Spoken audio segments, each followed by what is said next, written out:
اللہ الرحمن الرحیم۔ السلام علیکم۔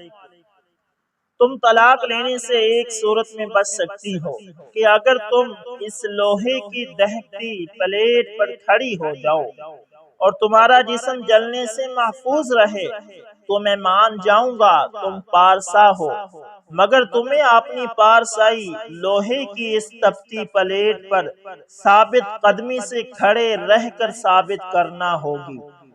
راجہ قیصر دھاڑا تھا، جبکہ اس کے سامنے چند دن کی بیٹی کو چھاتی سے لگائے کھڑی ہینا رو رہی تھی۔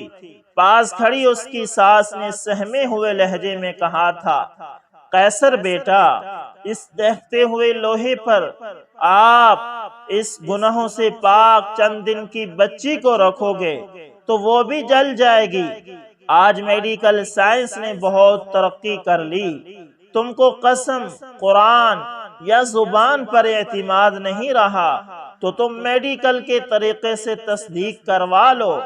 ابھی اس کی بات مکمل نہیں ہوئی تھی کہ راجہ قیصر نے دھاڑ کر کہا تھا، ٹھیک ہے، اگر ہینا اس طرح اپنی صفائی پیش نہیں کر سکتی تو میں اسے طلاق دے دیتا ہوں۔ آپ خود ترقی والی میڈیکل سائنس سے اس کے کردار کی تصدیق کرواتی رہنا۔ اپنے شوہر کی بات سن کر ہینا نے اپنی بے بس لاچار ماں کے چہرے پر نظر ڈالی اور اپنی بیٹی ماں کے سپرد کر کے ننگے پیر لوہے کی پلیٹ پر چڑھ گئی۔ 15 سیکنڈ میں ہی اس کے پاؤں کی جلد پھٹ گئی تھی اور پاؤں وزن برداشت کرنے کے قابل نہیں رہے تھے، جس سے ہینا لڑکھڑا کر دہتی ہوئی پلیٹ سے ایک سائیڈ پر گر گئی تھی اور پاس کھڑی اس کی ماں اپنی بیٹی کی تکلیف دہ حالت دیکھ کر بے ہوش ہو گئی تھی، جبکہ جلاد بنے اس کے شوہر نے اسے بد کردار کہتے ہوئے طلاق دے دی، اور ساتھ یہ ثابت کرنے کے لیے کہ با کردار اور حق پر ہونے والوں کو آگ نہیں چھو سکتی، اپنی چند دن کی بیٹی کو بھی اس لپٹے ہوئے کپڑے کے ساتھ دہتی آگ پر رکھ دیا۔ اپنی بیٹی کو دیکھ کر ہینا ایک بار پھر گھٹنوں کے بل پلیٹ پر چڑھی اور اپنی چند دنوں کی بیٹی کو اٹھا کر سینے سے لگا لیا، جسے 5 سے 7 سیکنڈوں میں ہی آگ نے کمر والی ساری سائڈ سے جلسا دیا تھا۔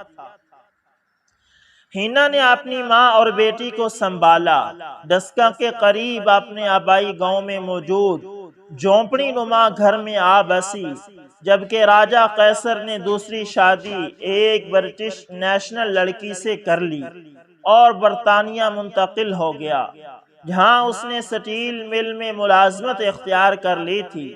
دولت کی ریل پیل نے اس کے تمام عیب چھپا رکھے تھے، جبکہ برطانیہ کی آزادی نے اس سے گناہوں کی توبہ کی توفیق چھین رکھی تھی، یہاں تک اسے 20 برس پہلے کیا گیا ظلم بھی بھول چکا تھا۔ وہ 3 بچوں کا باپ بن چکا تھا جو جوانی کی دہلیز پر پہنچ گئے تھے، جبکہ دوسری طرف ہینا کی ماں ہینا کی عدت پوری ہونے سے پہلے ہی مر گئی۔ لاکھ کوششوں کے بعد کوئی شخص ہینا سے دوسری شادی کے لیے تیار نہ تھا۔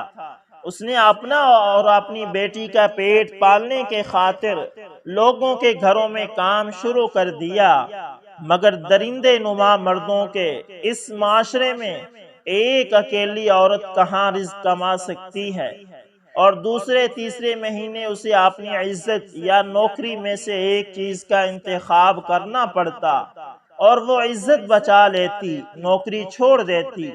جیسے تیسے کر کے اس نے بیٹی کا پیٹ تو پال لیا، مگر اس کی تعلیم کا بندوبست نہ کر سکی، اور اپنے حالات کو دیکھتے ہوئے اس نے ایک غریب اور شریف شخص اجمل سے اپنی بیٹی بیاہ دی۔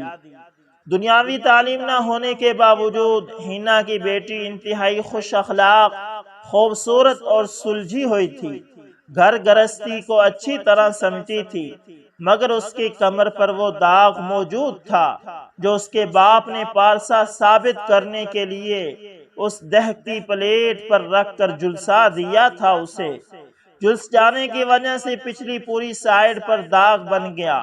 اس داغ نے حنا کی بیٹی کی زندگی میں ایک نیا داغ لگا دیا تھا جسے حنا نہیں سہ پائی تھی۔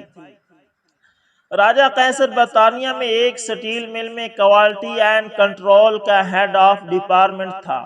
وہ ایک دن سیمپل چیک کرنے کے بعد سٹیل مل کے وزٹ پر نکلا تاکہ سارے مال کی حالت دیکھ سکے۔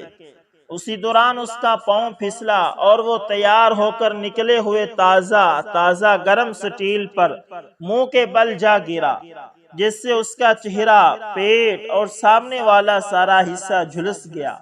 سٹیل مل والوں نے اسے گولڈن ہینڈ شیک کی پالیسی کے تحت فارغ کر دیا۔ علاج معالجے کے بعد وہ صحت مند ہو گیا، مگر جھلس جانے کی وجہ سے اس کے چہرے پر لگے ہوئے داغ انتہائی بھدے معلوم ہونے لگے۔ مغربی ماحول میں پلی پڑی اس کی سگی اولاد اس سے نالاں رہنے لگی۔ دوسری طرف انویسٹمنٹ کرنے کے نام پر اس کی بیوی نے اس کی ساری دولت ہتھیانے کے بعد اس سے طلاق لے لی، بلکہ اسے خود کے لیے سیکورٹی رسک قرار دے کر اپنی سپانسرشپ واپس لے لی اور اسے پاکستان بھجوا دیا تھا۔ اچانک سے اولاد، بیوی، ملازمت، ملک، عیاشی اور دولت چھن جانے پر وہ بہت حد تک ذہنی مریض بن گیا تھا، اور پاکستان آ کر اس کے دل میں اپنی پہلی اولاد کی محبت جاگی تو اس نے انہیں ڈھونڈنا شروع کر دیا، اور ان کو ڈھونڈتا ہوا جب ان تک پہنچا تو سامنے ان تینوں ماں بیٹیوں کی قبریں موجود تھی۔ جب اس نے گزرے ہوئے 20 سالوں کی روادات سنی تو وہ بھی عقل سے فارغ ہو گیا۔